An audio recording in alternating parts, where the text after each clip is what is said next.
L'info de la semaine à Bièvre, c'est la déléguée Karine Lheureux qui est maman d'un petit Baptiste. Félicitations à elle. Elle est ce soir remplacée par le vice-président Frédéric Pierrard. Des nouvelles au niveau des noyaux et des compositions. Arnoux du côté de Bièvre est blessé. Côté bourinois, Massard, Ness et Baudelais sont out. Milling est suspendu. L'arbitre de la rencontre est monsieur Chassepierre. Tiange qui cherche une solution, c'est mal joué et ça profite à Prats directement. Et l'appel de Wincherman, couvert par Leis. Et il a mis un coup volontaire là, Wincherman, mais ça, c'est la carte rouge normalement. Que dit l'arbitre? Eh oui, carte rouge, coup volontaire de Wincherman. Et je dirais que c'est justifié. Leis a bien couvert son ballon. Exclusion de Wincherman. Alors, long dégagement de Mako, la tête de Lambert. Prats qui est passé, Prats. Et là, faute de Reset. Que dit l'arbitre? C'est la carte jaune. Ouais, et les Borinois demandent la rouge. Je pense que Reset avait des joueurs derrière lui, un rien derrière lui.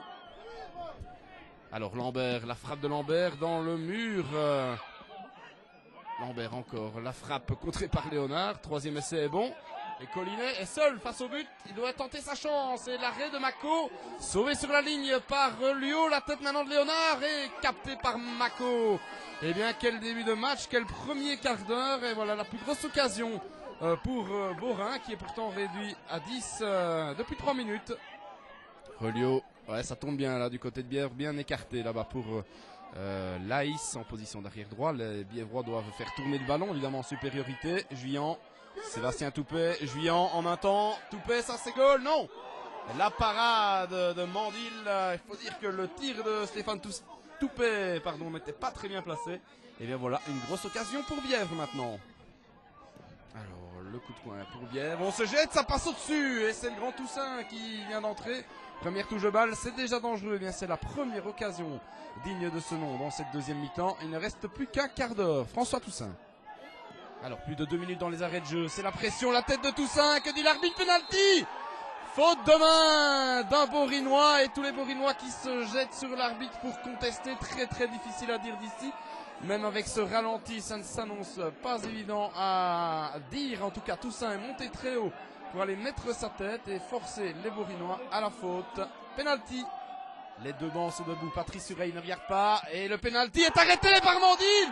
Incroyable, et pourtant il était vraiment bien placé de la part d'Alba Mayanga. Et Mandil qui se détend, c'est l'homme du match pour l'instant. Ce n'est pas son premier arrêt évidemment de la partie, mais cela donne un coup de coin. Attention, le voici, le coup de coin, c'est dégagé. Toussaint qui propulse le ballon en touche et coup de pied de but. Incroyable fin de match. Et voici la fin de cette rencontre des Borinois héroïques pour sauver ce point à 10 pendant 80 minutes. Les Faménois ont résisté. Ils en sont donc à un 4/6 contre les Bièvrois sur cette saison.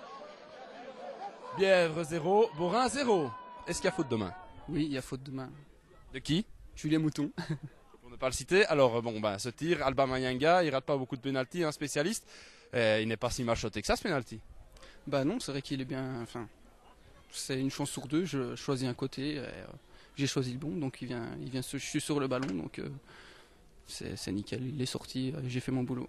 J'en veux à tout le groupe, à toute l'équipe, parce qu'on n'a pas vu une seule seconde aujourd'hui l'équipe qui était à 11 contre 10, donc je dois presque m'excuser vis-à-vis des supporters, parce qu'aujourd'hui ça n'a pas volé très haut au niveau de Bièvre.